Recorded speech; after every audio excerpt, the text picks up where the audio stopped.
तो last chapter में बात की थी introduction to the C programming और हम कुछ कंट्रोल स्टेटमेंट की तरफ मूव कर दिए थे जिसमें मैंने आपको बताया था कि इफ एल्स का यूज किस तरीके से होता है। तो आज की क्लास में वहीं से शुरू करता हूं जिसमें मैं आपको बताऊंगा इफ एल्स का कंटिन्यूएशन। यानी इफ एल्स के मैंने और भी बताया था, कुछ और भी टाइप होते हैं। फॉर एग्जांपल आप मल्टीपल इफ लगा सकते हो, आप नेस्टेड इफ लगा सकते हो। तो वो चीजें कैसे लगाते हैं उससे रिलेटेड कुछ हम एग्जाम्पल्स करेंगे। सबसे पहले मैं आपको एक एग्जाम्पल बता देता हूँ कि सपोज अब हमारे पास मल्टीपल इफ बता रहा हूँ।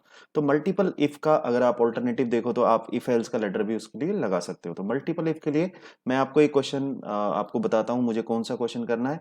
हमें करना है कि एक यूजर से हमें इनपुट लेनी है कि उसका कितनी सेल्स हैं और उसके ऊपर हमें कैलकुलेट करना है बोनस। तो आई होप कि जो ये एग्जाम्पल मैं कर रहा हूँ, अगर आप ये लाइव एग्जाम्पल मेरे साथ करोगे तो आपके सारे कंफ्यूजन दूर हो जाएंगे अगर आपने बिगनर किसी भी प्रोग्रामिंग में। तो चलिए इस एग्जाम्पल को शुरू करते हैं। सबसे पहले जब हम प्रोग्राम लिखना स्टार्ट करते हैं तो हम लिखते हैं सबसे पहले मैं हेडर फाइल ऐड कर देता हूँ include studio डॉट एच। उसके बाद दूसरी हेडर फाइल में ऐड कर देता हूँ include conio डॉट एच।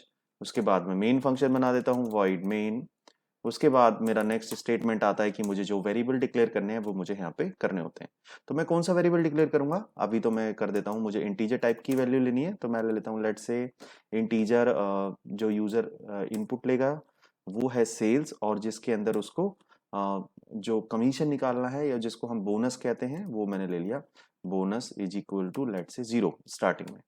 अब देखिए फॉर्मूला क्या है, यूजर ने कोई कंडीशन दे रखी होगी उसी हिसाब से हम फॉर्मूला लगाएंगे। तो फॉर्मूला क्या है हमारा? सबसे पहले हम यूजर से इनपुट ले लेते हैं कि एंटर द सेल्स, राइट। उसने हमने उससे सेल्स पूछ ली। अब हम क्या करेंगे, उस सेल्स के ऊपर हम कंडीशन लगाएंगे। कंडीशन किस तरीके से लगती है कि अब मैं आपको एग्जांपल बता रहा हूँ मल्टीपल इफ का। दूसरी चीज मैं आपको फिर से रिपीट कर देता हूँ कि अगर आप इसके नोट्स चाहते हैं तो आप अपनी कमेंट बॉक्स में अपनी आईडी छोड़िए। मैं आपकी मेल आईडी पे इसके नोट्स आपको भेज दूंगा। जो पीडीएफ फाइल है वो मैं प्रिपेयर्ड है, वो मैं आपको आपकी मेल आईडी पे दे दूंगा। आप मुझे कमेंट करके अपनी ईमेल आईडी छोड़ दीजिए। तो इसमें इफ कंडीशन है, पहली कंडीशन है, सपोज हम कुछ भी आर्बिट्रेरी कंडीशन मान रहे हैं बट मैं मान के चल रहा हूँ कि अगर हमारी सेल्स लेस देन 1000 है तो फिर हमारा बोनस है 0। तो मैं यहाँ पर कंडीशन दे देता हूँ इफ सेल्स लेस देन 1000, तो फिर जो मेरा बोनस है वो मेरा क्या है? 0। ध्यान रखना इसमें मैं आपको क्या बता रहा हूँ कि अगर आप इफ का ब्लॉक अगर उसके अंदर एक ही स्टेटमेंट है तो आप इफ के ब्लॉक में चाहे ब्रैकेट का यूज करो या फिर ना करो, कोई फर्क नहीं पड़ता। यानी अगर मैं यहाँ पर इसके बाद देखिए ब्लॉक लगाऊंगा तब भी ठीक है, अगर मैं ब्लॉक नहीं लगाऊंगा तब भी ठीक है, क्योंकि एक स्टेटमेंट बाय डिफॉल्ट ब्लॉक के अंदर ही माना जाता है। लेकिन अगर मैं इफ के अंदर दो स्टेटमेंट लगा दूंगा, इसका मतलब पहला स्टेटमेंट जो है, पहली कमांड जो तो इफ के साथ है लेकिन दूसरी कमांड इफ के साथ नहीं मानी जाएगी, तो वो ब्लॉक से बाहर चली जाएगी। तो इसके अंदर मुझे करना क्या है, देखिए इसमें मैं लिख देता हूँ कि बोनस इज इक्वल टू मेरा 0। अगर मैं ना भी लिखूं तो भी तो ऑलरेडी बोनस 0 है, बट मैं बेटर प्रैक्टिस के लिए ये लिख देता हूँ। अब चलिए दूसरी कंडीशन मुझे लगानी है। तो देखिए अगर अब मैं यहाँ पर इफ लगाऊंगा, इसका मतलब है ये जो इफ है और जो पहले वाला इफ है ये दोनों इफ इंडिपेंडेंट इफ है। पहले इफ का दूसरे इफ से या दूसरे इफ का पहले इफ से कोई लेना देना नहीं है। यानी ऐसे भी हो सकता है कि दोनों कंडीशन ट्रू हो, ऐसा भी हो सकता है कि पहली कंडीशन ट्रू हो दूसरी फॉल्स हो, या फिर दोनों फॉल्स हो सकती हैं। वो डिपेंड करता है इनकी कंडीशन क्या है। तो मैं इनको दोनों कंडीशन को इस तरीके से बना लूंगा कि एक कंडीशन ट्रू होने पे दूसरी कंडीशन ट्रू ना हो। जैसे कि मैं देखो यहाँ पे क्या कंडीशन लगा देता हूँ। अब मुझे रेंज लेनी है 1000 से अगर 5000 तक उसका जो बोनस है वो मुझे कुछ सेट करना है। अगर 1000 से 5000 के बीच में उसकी रेंज है सेल्स की, तो देखिए मैं किस तरीके से कंडीशन लगा सकता हूँ। इफ सेल्स लेस देन 5000 है ना, 5000 तक, तो लेस देन इक्वल टू कर दिया मैंने। और दूसरी कंडीशन मैंने इसके साथ आपको देखो इसमें ये भी पता चल जाएगा कि हम मल्टीपल कंडीशन जोड़ते कैसे हैं इसके अंदर। तो मैं इसमें लगा देता हूँ एंड। इसका मतलब ये कंडीशन भी ट्रू है और ये कंडीशन भी ट्रू है। तो इसमें मैंने दे दिया if sales less than greater than 1000। यानी अब ये 1000 में ऊपर वाले पे चल गया था तो ये नहीं चलेगा। अब इक्वल टू के लिए हम किसी को ले लेते हैं, तो इक्वल टू में ऊपर ही लेता हूँ 1000 तक। यानी सेल्स अगर आपकी लेस देन इक्वल टू 1000 है तो फिर आपका बोनस हो जाता है 0। दूसरे केस में मैंने बात की कि if sales less than equal to 5000 and sales greater than 1000, तो मेरा क्या बोनस होगा? यहाँ पर मैं कंडीशन देता हूँ लेट से बोनस इज इक्वल टू, मैं कैलकुलेट करता हूँ 5% ऑफ द सेल्स। अब हम परसेंटेज में डेसिमल नहीं स्टोर करेगा, उतने में डिटेल में नहीं जा रहा। अदरवाइज मुझे ये वेरिएबल क्या ले लेना चाहिए था, फ्लोट ले लेना चाहिए था, बट कोई बात नहीं, उसमें हम अभी इतने डिटेल में नहीं जा रहे क्योंकि अभी हम लॉजिक पे बात कर रहे हैं। तो bonus is equal to sales का देखो 5% कैसे निकालूंगा, सेल्स इंटू 5 डिवाइड बाई 100, इस तरीके से मेरा बोनस निकल गया।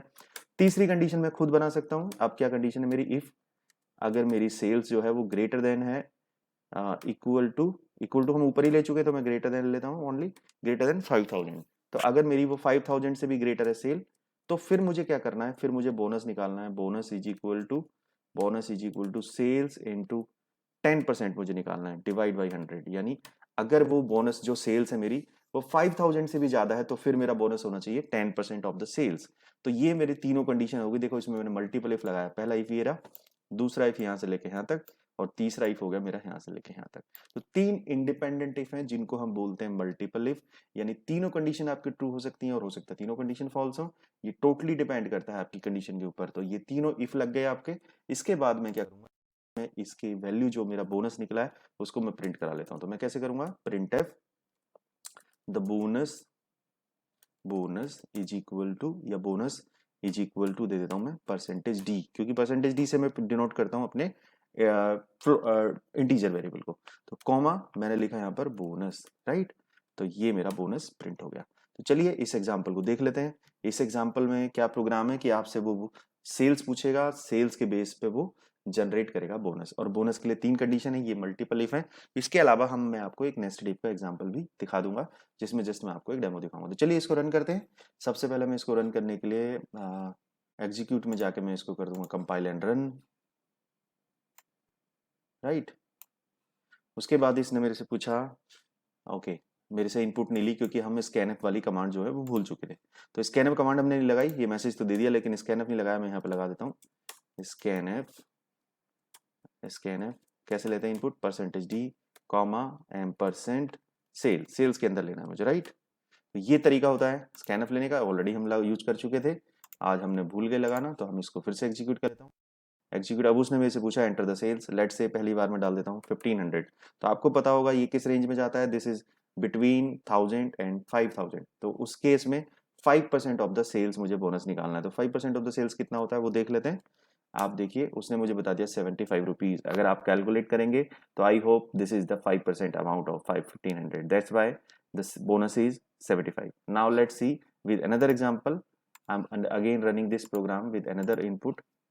लेट्स से इस बार मैंने इनपुट दे दी 500 and you know very well this comes into the first condition, that is the sales amount is less than 1000 even। तो इस केस में हमारा बोनस है 0, तो उसने दिखा दिया बोनस इज 0। तीसरी एक कंडीशन और ले लेते हैं जिसमें मैं एग्जीक्यूट कर रहा हूँ फिर से प्रोग्राम को। इस बार मैंने आपको बोला कि सेल्स है मेरी सपोज लेट से 6000 and you no 6000 comes into the category जहां पर हमारी कंडीशन है कि 5000 से भी ग्रेटर है। इस केस में मैंने एंटर किया तो उसने मेरे को बता दिया था bonus equal to 600, because the 6000 का जो 10% होगा वो होगा मेरा 600। तो ये था मेरा एग्जांपल जिसमें मैंने आपको इम्प्लीमेंट करके दिखाया कि आप मल्टीपल इफ किस तरीके से लगाते हैं। आई होप कि आपको समझ आ गया होगा। फिर भी अगर कोई क्वेरी है तो आप मेरे से पूछ सकते हो, डिटेल्स वही हैं, आप मुझे व्हाट्सएप कर सकते हो या फिर आप मेरे से कमेंट में ही पूछ सकते हो। कमेंट में जितनी क्विकली आपके कमेंट मुझे मिलते हैं मैं ट्राई करता हूँ कि उतनी जल्दी आपके रिप्लाई करूँ। तो चलिए अगले क्वेश्चन की तरफ चलते हैं। मैं आपको एक जस्ट डमी एग्जांपल दिखा लेता हूँ कि आप नेस्टेड इफ किस तरीके से लगा सकते हो। तो चलिए नेस्टेड इफ की तरफ चलते हैं। मैं अभी इस विंडो खत्म करता हूँ और मैं यहाँ से जो प्रोग्राम है, ओके, ये मैं यहाँ से पूरा रफ कर देता हूँ। तो चलिए यहाँ पर मुझे क्या है, अब मुझे एक प्रोग्राम बनाना है कि यूजर से मुझे ये देखना है कि वो नंबर इवन भी हो और 10 से भी डिवाइड होता हो। तो उस नंबर को मुझे चेक करना है। तो देखिए या तो मैं दोनों कंडीशन एक साथ दे दूं या फिर मैं नेस्टेड कंडीशन भी दे सकता हूँ। किस तरीके से, मान लो लेट से n इज इक्वल टू, ये वेरिएबल है जिसके अंदर मुझे इनपुट लेनी है और मैंने यहाँ पर मैसेज दिया यूजर को एंटर द नंबर। कोई और भी एग्जाम्पल आप ले सकते हो, अभी मेरे दिमाग में एग्जाम्पल आया तो मैंने ये ट्राई आउट कर लिया। एंटर द नंबर और फिर यूजर से हमने इनपुट ली स्कैनर परसेंटेज डी कॉमा एम%। कंडीशन चेक करनी है कि नंबर इवन है और ये 10 से डिवाइड होता है या फिर नहीं होता। तो चलिए मैं कंडीशन किस तरीके से लगा सकता हूँ, इफ n, देखिए डिवाइड की कंडीशन होती है n modulus 2 equal equal to 0, तो ये इवन की कंडीशन है। इस केस में हम अंदर आए और यहाँ पर आके फिर हमारी एक और इफ की कंडीशन आ गई, यानी अगर ये नंबर जो है मेरा if right n modulus 5 sorry 10 is equal to 0, तभी तो डिवाइड बाई 10 होगा ना, अगर वो 10 से डिवाइड होने के बाद भी रिमाइंडर हमारा 0 ही बचे। तो उस केस में हम क्या करेंगे, इसका मतलब अगर वो इस कंडीशन पे से भी ट्रू हो जाता है और इस कंडीशन से भी ट्रू हो जाता है, दोनों कंडीशन अगर हमारी ट्रू हैं, तब फिर हम उसको यहाँ पर प्रिंट करवा देते हैं कि नंबर दोनों से डिविजिबल है, हमें जो कि ये चेक करना था। इसका मतलब होता है नेस्टेड इफ के अंदर क्या होता है, अगर आपकी पहली कंडीशन ही ट्रू नहीं हुई तो दूसरी में तो जाएगा ही नहीं, लेकिन अगर आपकी दूसरी कंडीशन ट्रू नहीं हुई, पहली ट्रू हुई ओनली, तो फिर इस वाले इफ में नहीं जाएगा नेस्टेड में। हो सकता है इस इफ का एल्स हो, या फिर हो सकता है इस आउटर वाले इफ का भी एल्स हो, तो वही फॉलो करेगा जो इफ एल्स के रूल होते हैं। अगर ये इफ कंडीशन ट्रू नहीं है तो फिर इसके एल्स में चला जाएगा, और अगर यही पूरी इफ ट्रू नहीं है आउटर ही, तो फिर इसके एल्स में चला जाएगा अगर एल्स हुआ तो ये होती है इफ एल्स की कंडीशन। तो इसके एग्जाम्पल के अंदर जो मैं प्रिंट करा सकता हूँ, यहाँ पे मैं करा सकता हूँ the number is divisible by 2 and 5, sorry 10, दोनों, है ना। तो ये मेरा मैसेज था। तो अब ये तभी चलेगी ये कंडीशन जब मेरा नंबर ऐसा नंबर होगा जो 2 से भी डिवाइड होता हो, 10 से भी होता हो। वैसे अगर नंबर 10 से डिवाइड होता हो तो 2 से हो गई होगा, है ना। तो हम कोई और कंडीशन भी ले सकते हैं इसमें, ये जस्ट मैं this was just an example. अब मैं इसको रन करता हूँ और मैं सपोज इनपुट डाल देता हूँ, let's say compile and run, और मैंने इनपुट डाल दी लेट्स से 15। अब आप जानते हो ना तो ये 10 से डिवाइड होता है ना ये 2 से होता है, तो इसका मतलब कोई आउटपुट नहीं आएगी। क्यों नहीं आएगी, क्योंकि मैंने कोई एल्स बनाया नहीं। इसीलिए मैं कहता हूं आपसे हमेशा कि आप एल्स का यूज करिए, एल्स जो है आप बनाइए, जिससे आपको अगर वो कंडीशन ट्रू नहीं होती है तो क्या होना है ये चीज पता चल जाती है, इससे आप इस पे कंट्रोल कर सकते हो। तो आई होप कि एग्जाम्पल समझ आ गया होगा। फिर भी मैं आपको एक आउटपुट और बता देता हूँ उसके अंदर। इसमें हम एक और आउटपुट ले लेते हैं, लेट्स से मैंने लिया इस बार इनपुट 20, राइट। तो 20 में आप देख रहे होंगे इस बार उसको मैसेज मिल गया the number is divisible by 2 and 10। लेकिन अगर मैं डाल देता हूँ लेट्स से 4, तो 4 आपको पता होगा 2 से तो डिवाइड होता है लेकिन 10 से डिवाइड नहीं होता, इसीलिए वो कोई भी आउटपुट इस बार नहीं देगा। तो इसका एल्स आप खुद से लगाइए, और फिर अगर कोई भी डाउट है तो मेरे से पूछिए। आगे हम चलेंगे अगले कंट्रोल स्टेटमेंट की तरफ, जिसमें मैं बात करूंगा आपसे लूप के बारे में। तो the main difference, first of all the similarity, now we will talk about loop, right. तो लूप में क्या बात करते हैं, सबसे पहले मैं आपको सिमिलैरिटी बता देता हूं। The similarity between the loop and the if else is कि दोनों तभी एग्जीक्यूट होते हैं, दोनों ब्लॉक, जब उनकी कंडीशन ट्रू होती है। लेकिन द डिफरेंस कि इफ वाला जो ब्लॉक है वो एक ही बार एग्जीक्यूट होता है अगर आपकी कंडीशन ट्रू होती है, जबकि जो लूप होता है वो एग्जीक्यूट होता रहता है जब तक आपकी कंडीशन ट्रू होती है। इसका मतलब लूप के फॉल्स होने पर ही लूप ब्रेक होता है, जबकि इफ जो है एक बार ट्रू हुआ उसके बाद कंडीशन फॉल्स ना हो तब भी वो आउटर चला जाता है, उसके बाद वाला स्टेटमेंट एग्जीक्यूट होने लगता है। तो चलिए इस एग्जाम्पल को समझ लेते हैं। जैसे मेरे के लो लूप का मतलब होता है जब भी मुझे आइट्रेशन रिपीट करनी है, यानी बार बार मुझे वो काम रिपीट करना है, तो मैं उसके लिए लूप का यूज कर लेता हूँ। अब सोचिए मुझे 1 से लेकर 100 तक के नंबर अगर प्रिंट करने हैं, तो एक तरीका तो हो गया कि मैं 1 2 3 सारे नंबर प्रिंट करता रहूं। दूसरा तरीका हो गया कि मैं लूप लगा देता हूँ। लूप के अंदर मैंने कंडीशन लगा दी कि अगर मेरा ये स्टेटमेंट यानी मेरी ये कंडीशन ट्रू है तो आप चलते रहो तब तक, यानी आपने 1 प्रिंट किया, आपको नहीं रुकना, क्योंकि मैंने कंडीशन में दे दिया कि जब तक आप 100 तक नहीं पहुंच जाते आप चलते रहो। तो 1 2 3 आपने कंडीशन दे दी, सपोज आई वेरिएबल स्टार्ट होता है 1 से, तो आपने कंडीशन दे दी थी कि 1 जब तक वो आई वेरिएबल 100 तक नहीं पहुंच जाता तब तक आप एग्जीक्यूट करते रहो। तो चलिए इसको समझ लेते हैं। मैंने ऊपर हेडर फाइल डाल दी include डॉट एच, दूसरी हेडर फाइल डाल दी मैंने include डॉट एच। उसके बाद मैंने मेन फंक्शन बना दिया void main। याद रखना मैं आपको बता रहा हूं, सबसे पहले हम सारे प्रोग्राम अभी मेन फंक्शन के अंदर ही रख रहे हैं, लेकिन जब हम फंक्शन पढ़ेंगे तो हम यूजर डिफाइंड फंक्शन की तरफ भी जाएंगे। तो इसके अंदर मैंने लिखा void main, यहाँ पर मैंने वेरिएबल ले लिए जो मुझे लेने थे, जैसे फॉर एग्जाम्पल आई, जिसको मैंने स्टार्ट कर दिया 1 से। अब देखिए लूप होते कौन कौन से हैं। तो लूप मेनली हम 3 यूज करते हैं सी के अंदर। पहला लूप है हमारा वाइल लूप, दूसरा लूप है फोर लूप, और तीसरा लूप है डू वाइल लूप। तो वाइल लूप जो होता है, वाइल लूप के अंदर हम सिर्फ कंडीशन दे सकते हैं, उसके अंदर हमारा कोई इंक्रीमेंट डिक्रीमेंट का जो भी काम होता है वो हमारा लूप की बॉडी के अंदर ही होता है। तो इसके अंदर हम किस तरीके से कंडीशन देते थे वो देख लीजिए। हमने यहाँ पे दे दिया while I less than equal to 100, ये कंडीशन मैंने सपोज दे दी। और याद रखना जो मेरा लूप लगता है, जो मेरा इफ लगता है, जो मेरी फंक्शन की डिक्लेरेशन होती है, उसके बाद आपका सेमीकोलन नहीं आता। तो मैं यहाँ पर मेरा वाइल मेरी बॉडी स्टार्ट हुई, ये मेरी कंडीशन है, जब तक ये मेरी कंडीशन ट्रू रहेगी ये मेरी बॉडी चलती रहेगी लूप की। तो लूप की बॉडी के अंदर मुझे करना क्या है, देखिए सबसे पहले तो मुझे प्रिंट करना आई की वैल्यू को, क्योंकि मुझे 1 से लेकर 100 तक जाना है। तो इसीलिए मैंने आई की वैल्यू को स्टार्ट किया 1 से, और अब मुझे जाना है 100 तक, इसीलिए मैंने कंडीशन में दे दिया लेस देन इक्वल टू 100। तो इसको मैं प्रिंट करा देता हूँ, आई को मैंने कराया प्रिंट एफ %d कॉमा, ये तो मैं आपको पहले ही बता चुका हूँ कि इनपुट कैसे लेते हैं, प्रिंट कैसे करते हैं, कॉमा आई, राइट। अब हम क्या करेंगे, मुझे आई को बदलना भी पड़ेगा, देखिए अदरवाइज ये लूप जो है इनफाइनाइट लूप बन जाएगा, राइट। तो इनफाइनाइट लूप तो मुझे बनाना ही, इनफाइनाइट लूप का मतलब है ये लूप फिर ब्रेक नहीं होगा, चलता ही रहेगा, ठीक है। तो इस लूप को मुझे इनफाइनाइट नहीं बनाना, मुझे इसको रोकना भी है, तो मैं क्या करूंगा, यहाँ पे आई को बढ़ा। अब वो कितने से बढ़ाना है ये आपकी चॉइस पे डिपेंड करता है, जैसे इस एग्जांपल के अंदर तो मुझे क्या करना है, आई को बढ़ाना है सिर्फ 1 से, यानी आई प्लस प्लस करना है मुझे 1।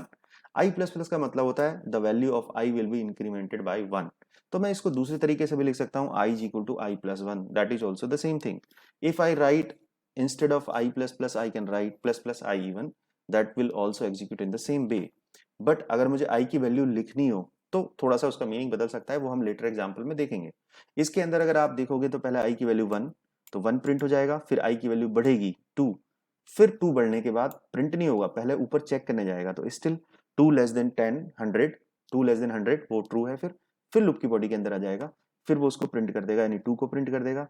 उसके बाद फिर से आई बढ़ेगा 3, ये चलता रहेगा जब तक ये मेरी कंडीशन ट्रू रहेगी, तो 100 तक वो सारे नंबर प्रिंट कर देगा। अगर मुझे नई लाइन में चाहिए तो मैं यहाँ पे स्लैश एन का यूज कर सकता हूँ, इस तरीके से स्लैश एन। तो चलिए इसको देख लेते हैं, इसको मैं सेव कर लिया मैंने प्रोग्राम को, और अब मैं इसको चलाता हूँ। इसमें मुझे कोई इनपुट वगैरह नहीं देनी, सीधे मेरे 1 से लेकर 100 तक के नंबर प्रिंट हो जाने चाहिए, अगर ये मेरा प्रोग्राम ठीक है तो चलिए इसको देख लेते हैं। मैं इसको कंपाइल एंड रन करता हूँ, और आपको अगर आउटपुट ये दिख गई, राइट, ये दिख गई, आपको आउटपुट दिख गई होगी। ये आउटपुट कहाँ चलेगी, इसकी स्क्रॉल हो गई,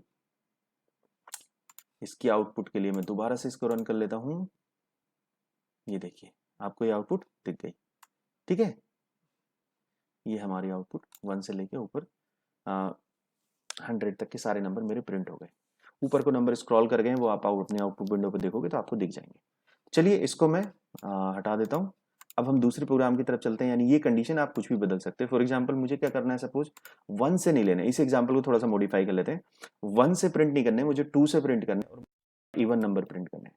तो मैं क्या करूंगा, देखिए कंडीशन क्या हो जाएगी, 2 से लेके स्टार्ट होगा, आई लेस देन इक्वल टू 100, 100 तक ही जाना है मुझे, लेकिन मेरे नंबर अब जो प्रिंट करने हैं वो मेरे नंबर हैं इवन।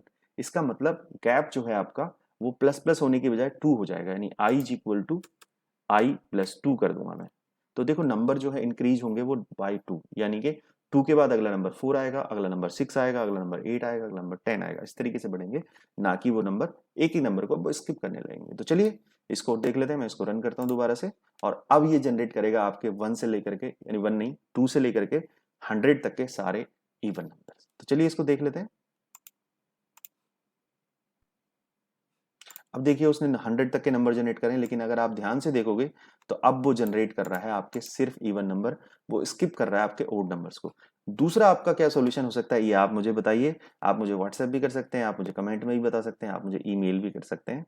मैं आपको ईमेल आईडी भी डिस्क्रिप्शन में इस बार छोड़ दूंगा, तो वहां से आप मुझे ईमेल भी कर सकते हैं और बता सकते हैं कि इसका दूसरा सॉल्यूशन आप किस तरीके से इंप्लीमेंट कर सकते हैं। तो चलिए अगले एग्जाम्पल की तरफ चलते हैं, जिसमें हम कोई भी और वाइल लूप का कोई भी एग्जाम्पल ट्राई आउट कर लेते हैं। तो चलिए जैसे फॉर एग्जांपल मुझे अब क्या करना है, इसी के अंदर मैं एक इनपुट ले लेता हूं कि मुझे अब टेबल प्रिंट करना है किसी एक गिवन नंबर का। तो टेबल के लिए मैं एक नंबर वो ले लेता हूं, लेट्स से n, जिसके अंदर मैं जिस नंबर का मुझे टेबल प्रिंट करना है, n is equal to, suppose अभी तो मैंने 0 ले लिया। अब जो i वेरिएबल है वो भी मुझे टेबल, क्योंकि 1 से मल्टीप्लाई होनी शुरू होती है तो इसलिए मैंने उसको ले लिया 1। और अब मैं टेबल के लिए जिस नंबर का मुझे टेबल प्रिंट करना है उसका मैं इनपुट पहले यूजर से ले लेता हूँ, enter the number, right, enter the number. इसके अंदर अब यूजर नंबर डालेगा, तो मैंने वो स्कैन एफ ले लिया, scan F percentage D comma %n। अब इस n नंबर का मेरे को टेबल प्रिंट करना है, तो देखिए टेबल के लिए क्या लॉजिक लगेगा। अब आप जिसको मल्टीप्लाई करते हैं नंबर को, सपोज n को, कहाँ तक मल्टीप्लाई करते हैं, 10 तक, 1 से लेके मल्टीप्लाई करना स्टार्ट करते हैं, जाते हैं आप 10 तक, इसीलिए 1 से स्टार्ट हुआ और वो जाएगा 10 तक। तो ये कंडीशन मेरी हो गई I less than equal to 10। Print किसको करना है मुझे, प्रिंट करना है मुझे n इंटू आई। आपको पता है ना, मल्टीप्लाई जब आप 5 का सपोज टेबल प्रिंट करते हैं तो आपका क्या होगा, 5 10 15, वो कैसे निकलेगा, यानी जब आप 5 को मल्टीप्लाई करते हैं 1 2 3, तो ये लूप वो काम कर देगा। और यहाँ पर आपको +2 नहीं करना बल्कि +1 करना है, यानी 1 2 3 सब नंबर से मल्टीप्लाई करना है जब तक 10 तक नहीं पहुंच जाता। तो ये आप जो भी नंबर डालोगे उसका टेबल प्रिंट करके देगा। आई होप कि ये चलेगा। आइए चलिए इसको देखते हैं। तो मैं इसको एग्जीक्यूट करता हूँ, कंपाइल एंड रन। मैंने नंबर डाल दिया 6, और उसने मुझे दे दिया 6 का टेबल। तो ये था आपका लूप। किसी भी तरीके से आप लगा सकते हो। लूप का मतलब होता है कि आपकी लूप की जब तक कंडीशन ट्रू रहती है तब तक आपकी लूप की बॉडी एग्जीक्यूट होती रहती है। बट आपकी लूप को इंक्रीमेंट या डिक्रीमेंट करवाने के लिए आपको क्या करना पड़ता है, आपको लूप के लिए आपको उसकी वाइल के अंदर उसकी बॉडी के अंदर ही देना होता है। जबकि फोर लूप में आप वेरिएबल को चाहो तो इंक्रीमेंट डिक्रीमेंट के लिए उसकी जो लूप की कंडीशन होती है उसके साथ ही दे सकते हो। तो फोर लूप का सिंटेक्स कैसे होता है वो मैं आपको बता देता हूँ। फोर लूप का सिंटेक्स के लिए आपको क्या करना पड़ता है, आपने वेरिएबल डिक्लेयर कर दिया int I is equal to 1। Suppose मुझे 1 से लेके 100 तक के नंबर ही प्रिंट करने हैं, बट अब मेरे को रिवर्स ऑर्डर में करने हैं लेट्स से। तो मैं कैसे करूंगा, देखिए इस एग्जांपल को। आई जो वेरिएबल था मेरा 100 से शुरू हुआ इस बार। और फोर लूप हम किस तरीके से लगाते हैं, फोर में पहला पार्ट होता है हमारा इनिशियलाइजेशन वाला, यानी आई वेरिएबल मुझे किसी नंबर से इनिशियलाइज करना है, तो अगर मैंने ऊपर ना किया हो तो मैं यहां भी दे सकता हूं। कैसे देते हैं, आई इज इक्वल टू 100, सेमीकोलन लगाते हैं इसके अंदर। सेपरेटर जो होते हैं वो होते हैं सेमीकोलन। अब आगे वाला जो पार्ट होगा वो होगा मेरा कंडीशन। तो कंडीशन हम किस तरीके से लगाते हैं, आई, अब देखिए मुझे 100 से लेके 1 तक आना, तो मेरी कंडीशन ऑपोजिट हो जाएगी। कैसे, it will go up to the greater than equal to 1। I will start from the 100 and it will go up to the 1। और आई की जो वैल्यू है मेरी वो माइनस माइनस होगी, यानी घटेगी। आई माइनस माइनस का मतलब है it will be decremented by 1। अब हम इसके अंदर यहाँ पर मैं प्रिंट कर देता हूँ जस्ट आई की वैल्यू को, परसेंटेज डी कॉमा आई। तो आप देखोगे कि 100 से लेके और 1 तक नंबर को प्रिंट कर देगा। अगर मुझे नई लाइन में चाहिए तो मैं इसको स्लैश एन यहाँ पर दे देता हूँ, राइट। अब आप एक बात याद रखना कि इस बार आपको आई माइनस माइनस या I equal to I minus 1 करने की जरूरत नहीं है, क्योंकि वो भी आपका यहाँ पर हो गया। तो इस लूप को समझ लेते हैं कि लूप चलता किस तरीके से। लूप चलता है आपका, सबसे पहला पार्ट हो गया इनिशियलाइजेशन, पहले यहाँ पर आएगा, फिर आपकी कंडीशन चेक होगी, फिर बॉडी एग्जीक्यूट होगी। उस बॉडी एग्जीक्यूट होने के बाद दोबारा कंडीशन पे नहीं जाएगा, पहले ये वाला पार्ट एग्जीक्यूट होगा, इंक्रीमेंट या डिक्रीमेंट जो भी आपने किया हुआ है। उसके बाद फिर से यहाँ पे जाएगा, कंडीशन चेक होगी यानी कि, फिर बॉडी पे आ जाएगा और फिर ये चलता रहेगा, यानी यही चलते रहेंगे, इस इनिशियलाइजेशन वाले पे दोबारा नहीं जाएगा। तो ये होता है फोर लूप का तरीका। तो आई होप कि और भी एग्जाम्पल आप ट्राई आउट कर सकते हो। फैक्टोरियल का प्रोग्राम आप बना सकते हो, प्राइम नंबर का प्रोग्राम बना सकते हो, नंबर को रिवर्स करने का प्रोग्राम बना सकते हो, उसके बाद आप उसको पैलिंड्रोम चेक करने का प्रोग्राम बना सकते हो। अगर आप बोलोगे तो लूप के ऊपर मैंने एक वीडियो भी बना रखा है जिसमें मैंने लूप के ऊपर प्रोग्राम समझा रखे हैं, काफी सारे प्रोग्राम। अगर आप चाहते हो उसकी पीडीएफ नोट्स की फाइल, तो आप जरूर कमेंट करके अपनी ईमेल आईडी छोड़िए या फिर मेरे को व्हाट्सएप करिए मेरे मोबाइल नंबर पे, मैं आपको वो पीडीएफ की फाइल भेज दूंगा जिसके अंदर आपको सारे लूप के प्रोग्राम मैंने वहां पर सॉल्यूशन दे रखे हैं जो मोस्ट इंपॉर्टेंट प्रोग्राम्स हैं। अगर आप कोई एग्जाम दे रहे हैं, बीसीए के स्टूडेंट हैं, बीटेक के हैं या फिर नीलिट के किसी भी डिप्लोमा प्रोग्राम के स्टूडेंट है, तो आई होप कि वो एग्जाम्पल्स जरूर आपको सपोर्ट करेंगे आपका एग्जाम क्लियर करने के लिए। तो चलिए आगे चलते हैं, तीसरे लूप की हम बात करते हैं जिसमें हमारा लूप होता है डू वाइल लूप। तो डू वाइल लूप की कंडीशन क्या होती है, डू वाइल लूप में सबसे इंपॉर्टेंट चीज ये होती है कि डिफरेंस, वाइल जैसा ही वो लूप होता है लेकिन डिफरेंस ये होता है कि डू वाइल लूप कम से कम एक बार एग्जीक्यूट जरूर हो जाता है अगर आपकी कंडीशन फॉल्स भी हो तो, जबकि वाइल में ऐसा नहीं होता। वाइल में अगर आपकी कंडीशन फॉल्स है तो वो लूप चलेगा ही नहीं, लेकिन डू वाइल में क्योंकि लूप पहले ही चल चुका होता है, करना क्या है वो पहले ही हम दे देते हैं डू के अंदर, तो इसलिए कम से कम वो एक बार तो चली जाता है। ये होता है डू वाइल का तरीका। तो कैसे लिखते हैं हम डू वाइल को, देखिए मैंने यहाँ पे लिख दिया suppose int I to 100, right. अब मैंने कंडीशन दे दी वाइल, पहले डू वाइल लगाते हैं। तो डू वाइल में क्या देंगे हम, पहले डू देंगे। डू डू में करना क्या है मुझे, जैसे मैंने प्रिंट कर दिया, प्रिंट एफ यहाँ पे लिख दिया मैंने हाई, इसका मतलब हुआ कि ये चल गया, उसके बाद हम चेक करेंगे कंडीशन। तो वाइल यहाँ पे दी मैंने कंडीशन वाइल, और यहाँ पे दे दिया मैंने आई लेस देन 0 सपोज। अब आपको पता है आई मैंने ऊपर डिक्लेयर करा 100, ये लेस देन 0 तो नहीं होगा। हाँ, इसमें एक और चीज याद रखना, डू वाइल के अंदर हम वाइल के बाद सेमीकोलन लगाते हैं। तो इसका मतलब हो गया कि वाइल आई लेस देन 100, जो कि है नहीं, हमें पता है फॉल्स है पहली बारी, लेकिन बिकॉज हमारा डू पहले ही एग्जीक्यूट हो चुका है इसीलिए हमारा जो ये वाइल है फॉल्स होने पे भी एक बार तो प्रिंट हो चुका होगा। तो वाइल लूप, आपका डू वाइल लूप एटलीस्ट एक बार एग्जीक्यूट होता ही होता है, ये कंडीशन होती है डू वाइल की। तो this is the main difference between while and do while. आपसे एग्जाम में भी पूछा जा सकता है या फिर आप इंटरव्यू वगैरह दे रहे हो तो पूछ सकता है एज ए बिगनर, आप फ्रेशर हो तो, अदरवाइज ये कोई इंटरव्यू का बहुत टफ क्वेश्चन नहीं है। तो चलिए इस एग्जाम्पल को देख लेते हैं। इस एग्जाम्पल में जैसे आपको पता होगा आपको आउटपुट मिलेगी हाई, जस्ट फिर भी मिलेगी क्योंकि आपकी आई की वैल्यू 100 है देखा जाए तो वो, लेस देन 0 की कंडीशन फॉल्स हो जाती है, लेकिन फिर भी मिलेगी क्योंकि आपका जो डू वाला पार्ट है इस केस में पहले ही एग्जीक्यूट हो जाता है। तो ये इसकी प्रॉपर्टी होती है डू वाइल लूप की कि ये कम से कम एक बार एग्जीक्यूट जरूर होता है, ऐसा नहीं होगा कि ये एक बार भी एग्जीक्यूट ना हो। तो चलिए इसको देख लेते हैं। तो ये हमने रन कर दिया और आप देख रहे होगे कि आपको हाई आउटपुट मिल गई। ये तरीका होता है, ये मैंने बेसिक्स आपको लूप के बता दिए। लूप के बाद आप क्या कर सकते हो, आपके प्रोग्राम के अंदर जरूरी नहीं है लूप एक बार ही हो, लूप मल्टीपल टाइम आ सकते हैं।